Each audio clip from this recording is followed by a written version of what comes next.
আসসালামু আলাইকুম বন্ধুরা। সরকারি চাকরিজীবীদের জন্য বিশাল সুখবর। সরকারি চাকরিজীবীদের মহার্ঘ ভাতার প্রস্তাব আবারও সামনে আসলো। সরকারি কর্মকর্তা কর্মচারী মহার্ঘ ভাতা দেওয়ার আলোচনা আবার শুরু হয়েছে। আগামী অর্থ বছরে সর্বোচ্চ 20% পর্যন্ত মহার্ঘ ভাতা দেওয়ার পরিকল্পনা নিয়ে সরকারি পর্যায়ে কাজ হচ্ছে। ভাতা দিলে আগামী অর্থ বছরে বাড়তি কত খরচ হবে তার হিসাব নিকাশ হচ্ছে।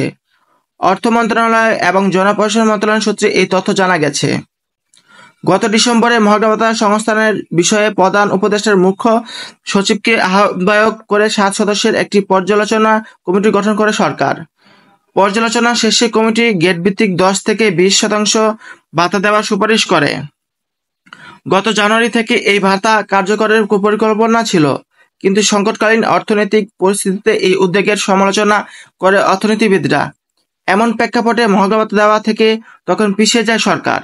এখন নতুন করে আবার উদ্যোগ নেওয়া হয়েছে।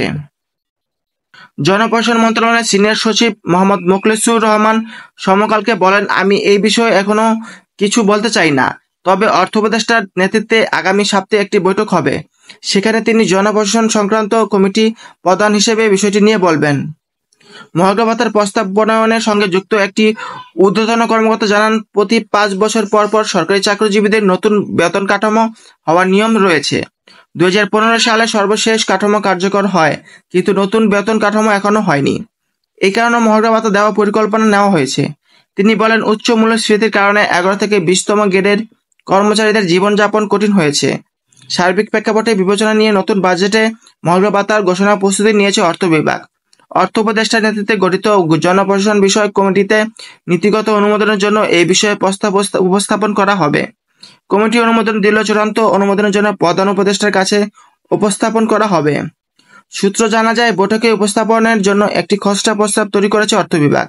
প্রস্তাব অনুযায়ী মহার্ঘ ভাতা ঘোষণা হলে ইতিমধ্যে পাওয়া সরকারি চাকরিজীবীদের বাড়তি 5% ইনক্রিমেন্ট থাকবে না।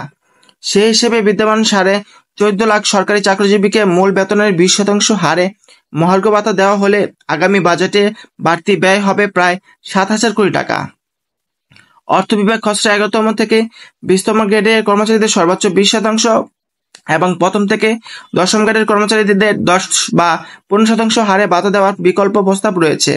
প্রথম থেকে 10ম গ্রেডের 10% দেওয়া হলে 6,000 কোটি টাকা বাড়তি অর্থের প্রয়োজন হবে।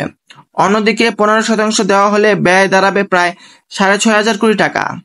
চলতি অর্থ বছরের মূল বাজেটে সরকারি কর্মকর্তা কর্মচারী বেতন ভাতা বাবদ বরাদ্দ ছিল 82,990 কোটি টাকা, যা মোট বাজেটের 10.41%।